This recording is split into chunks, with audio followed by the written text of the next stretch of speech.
5 ایسے مسلمان بادشاہ جو سچے عاشق رسول تھے۔ دوستو، حضور صلی اللہ علیہ وسلم کی محبت ہر مسلمان کے ایک ایمان کا حصہ ہے، پھر چاہے وہ عام مسلمان ہو یا بادشاہ وقت ہی کیوں نہ ہو۔ آئیے آج کی اس ویڈیو میں ہم ان 5 عظیم مسلمان بادشاہوں کے بارے میں جانتے ہیں جو نہ صرف نیک اور عادل حکمران تھے بلکہ سچے اور پکے عاشق رسول بھی تھے۔ میں ہوں شایان احمد اور آپ دیکھ رہے ہیں الشایان ٹی وی۔ نمبر 5، سلطان ناصر الدین محمود۔ سلطان ناصر الدین محمود دلی سلطنت کے سلطان تھے۔ سلطان ناصر الدین اپنے والد کی طرح انتہائی دیانتدار انسان تھے۔ تمام مورخین ان کے دیانتداری مذہب پسندی کی تعریف کرتے ہیں۔ سلطان ناصر الدین محمود کو حضور سرور کونین رسول اللہ صلی اللہ علیہ وسلم سے گہری محبت تھی۔ اس کا اندازہ ایک واقعے سے لگایا جا سکتا ہے۔ ان کے ایک سپاہی کا نام محمد تھا۔ ناصر الدین ہمیشہ ان کا نام لے کر بلایا کرتے تھے۔ ایک دن سلطان ناصر الدین نے محمد کو تاج الدین کہہ کر بلایا۔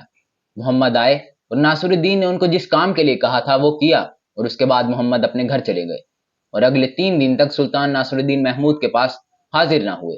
سلطان کو تشویش ہوئی۔ انہوں نے محمد کے گھر ایک سپاہی بھیجا اور انہیں گھر سے بلایا۔ محمد آئے تو انہوں نے 3 دن غیر حاضری کا سبب پوچھا۔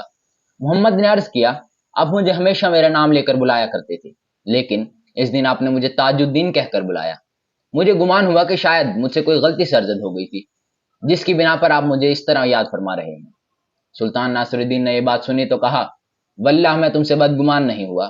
دراصل بات یہ تھی کہ جس وقت میں نے تمہیں تاج الدین کہہ کر بلایا تھا، اتفاق سے میں بے وضو تھا۔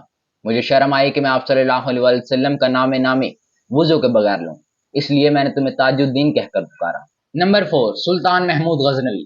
سلطان محمود غزنوی عظیم مسلمان سپہ سالار تھے جو کہ بت شکن کے نام سے بھی جانے جاتے تھے۔ سلطان محمود غزنوی سلطنت کے دوسرے سلطان تھے جنہوں نے اس عظیم سلطنت کی بنیاد رکھی تھی۔ سلطان محمود غزنوی بچپن ہی سے حافظ قرآن تھے اور فقہ و حدیث کی تعلیم حاصل کی۔ آپ صلی اللہ علیہ وسلم سے سلطان کو بڑی محبت تھی۔ نبی کریم صلی اللہ علیہ وسلم کی تعلیمات پر عمل کرنے اور قرآن مجید کی سنت کی پاسداری رکھنے والے آپ ایک عظیم حکمران تھے۔ امت مسلمہ سلطان محمود غزنوی کے اصلاحات کو تا قیامت تک عزت کی نگاہوں سے دیکھتی رہے گی۔ سلطان محمود غزنوی نے اسلام کا پرچم ہندوستان تک لہرایا، جہاں انہوں نے ہندوستان پر کامیاب حملے کیے اور ہندو راجاؤں کو عبرتناک شکستوں سے دوچار کیا۔ سلطان محمود غزنوی بڑے پرہیزگار اور سچے عاشق رسول تھے۔ سلطان محمود غزنوی کی وفات یعنی کہ 1030 عیسوی تک اسلام ہندوستان کے بیشتر حصوں پر غالب آ چکا تھا۔ نمبر 3، سلطان عبد الحمید ثانی۔ سلطان عبد الحمید ثانی سلطنت عثمانیہ کے 34ویں با اختیار سلطان تھے، لیکن بدقسمتی سے جس وقت سلطان نے تخت سنبھالا اس وقت عثمانی سلطنت زوال کی بلندیوں پر پہنچ چکی۔ سلطان عبد الحمید نے اپنے دور میں روس کے ساتھ ناکام جنگ لڑی اور بلقان کی بغاوت کا سامنا کیا، جبکہ یونان کے ساتھ سلطان عبد الحمید نے جو جنگ لڑی اس میں سلطان کو کچھ حد تک کامیابی حاصل ہوئی۔ سلطان عبد الحمید ایک سچے عاشق رسول تھے۔ اب سلطان عبد الحمید کے عشق رسول کا اندازہ اس بات سے لگائیے کہ جب فرانس نے رسول اللہ صلی اللہ علیہ وسلم کی شان میں گستاخی کی تو سلطان نے فرانسیسی سفیر کو بلا کر کہا، میں بلقان، عراق، شام، کوہل، لبنان، اعجاز، کفتار، اناتولیا اور پائے تخت قسطنطنیہ کا سلطان ہوں۔ میں اس امت مسلمہ کا خلیفہ عبد الحمید خان، اگر تم نے اس گستاخی کو نہ روکا تو میں دنیا تمہارے سروں پر گرا دوں گا۔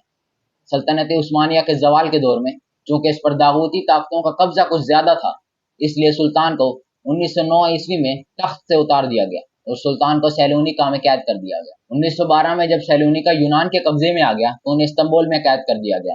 سلطان نے اپنے آخری دن اپنے بیوی اور بچوں کی صحبت میں باز فورس میں واقع بیلر بئی محل میں اپنی یادداشتیں لکھنے، مطالعہ کرنے اور لکڑی کا کام کرتے گزارا، جہاں وہ اپنے بھائی سلطان محمد خامی سے چند ماہ قبل 10 فروری 1918 کو فوت ہو گئے۔ سلطان عبد الحمید خان کو استنبول میں سپرد خاک کر دیا گیا۔ نمبر 2، سلطان نور الدین زنگی۔ سلطان نور الدین زنگی سلطنت کے دوسرے سلطان تھے جنہوں نے بیت المقدس کو عیسائیوں سے حاصل کرنے کے لیے کئی ایک جنگیں لڑی۔ سلطان نور الدین زنگی وہ خوش قسمت اور خوش نصیب انسان تھے جنہیں حضور صلی اللہ علیہ وسلم کی زیارت نصیب ہوئی تھی۔ ایک رات عشاء کی نماز کے بعد سلطان آرام فرماتے کہ کچھ دیر کے بعد سلطان گھبرا کر اٹھ بیٹھے۔ سلطان بار بار استغفار پڑھ رہے تھے اور رو کر کہتے، میرے آقا و مولا کو میرے ہوتے ہوئے کوئی ستائے، یہ نہیں ہو سکتا۔ خواب یہ تھا کہ نبی کریم صلی اللہ علیہ وسلم ان کے سامنے جلوہ فرما ہے اور آپ 2 افراد کی طرف اشارہ کر کے فرما رہے ہیں، یہ 2 آدمی مجھے ستا رہے ہیں۔ سلطان نے فوری طور پر سفر کی تیاری کی، چند ساتھیوں کو لیا اور دمشق سے مدینہ منورہ کی طرف روانہ ہوئے۔ یہ 1162 عیسوی کا ذکر ہے، یعنی آج سے تقریباً 450 برس پرانی بات ہے۔ اس زمانے میں دمشق سے مدینہ منورہ کا سفر تقریباً 20-25 دنوں میں طے ہوتا تھا، لیکن سلطان نے اپنے ساتھیوں کو راستے میں آرام کا موقع نہ دیا۔ وہ نہایت تیز رفتاری کے ساتھ سفر کرتے ہوئے 16ویں دن مدینہ منورہ جا پہنچے۔ انہوں نے مدینہ منورہ پہنچتے ہی شہر میں داخلے کے تمام دروازے بند کروا دیے اور اعلان کر دیا کہ آج شہر کے تمام باشندے ہمارے ساتھ کھانا کھائیں گے۔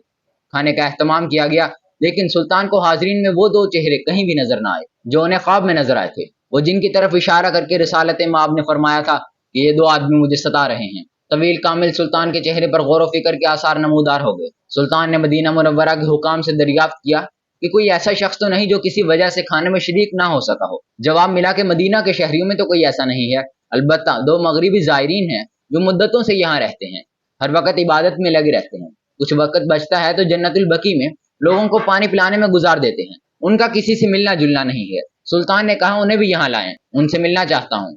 دونوں مغربی زائرین کو بلایا گیا۔ انہیں دیکھتے ہی سلطان کی نظروں میں خواب کا منظر گھوم گیا۔ وہ دونوں بلا شبہ وہی تھے جن کی طرف آپ صلی اللہ علیہ وسلم نے اشارہ فرمایا تھا۔ سلطان نے جب دیکھا تو دونوں مغربی زائرین اپنے ہولی اور وضع و قطع سے خدا درس اور عبادت گزار لگتے تھے۔ سلطان کے پوچھنے پر انہوں نے بتایا کہ انہوں نے رسول اللہ صلی اللہ علیہ وسلم کے روضہ اقدس کے قریب ایک مکان کرائے پر لیا ہے اور وہیں وہ عبادت میں مشغول رہتے ہیں۔ سلطان نے ان دونوں کو اپنے ماتحتوں کی نگرانی میں چھوڑا اور خود چند افسران کے ساتھ ان کے مکان میں جا پہنچے جہاں دونوں زائرین مقیم تھے۔ اچانک سلطان کو چٹائی کے نیچے فرش لرزتا ہوا محسوس ہوا۔ سلطان نے چٹائی ہٹائی تو ایک چوڑی سیل نظر آئی۔ محسوس ہوتا تھا کہ یہ سیل فرش میں مضبوطی کے ساتھ پیوست نہیں ہے۔ سلطان کی ہدایت پر اس سیل کو ہٹایا گیا تو سلطان اور ان کے افسران حیرت زدہ رہ گئے۔ سیل کے نیچے ایک سرنگ تھی اور جائزہ لینے پر انکشاف ہوا کہ یہ سرنگ سیدھا نبی کریم صلی اللہ علیہ وسلم کے روضہ مبارک کی طرف جاتی تھی۔